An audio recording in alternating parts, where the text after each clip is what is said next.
যুক্তরাষ্ট্রে 2 বাংলাদেশি শিক্ষার্থীর নিখোঁজের রহস্য, এরপর মরদেহ উদ্ধার, আর এখন সামনে আসছে হত্যার সম্ভাব্য কারণ।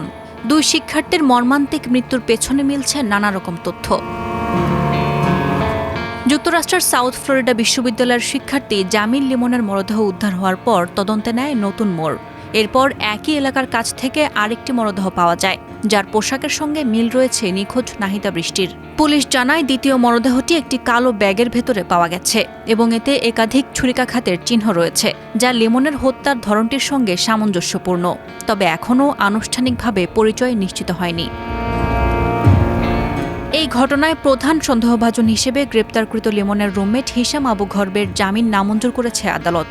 তদন্ত সংশ্লিষ্ট সূত্র বলছে, এটি হঠাৎ রাগের কোনো বিস্ফোরণ নয়, বরং দীর্ঘদিনের জমে থাকা ক্ষোভ ও হতাশা থেকে তৈরি হয়েছে এই নৃশংসতা।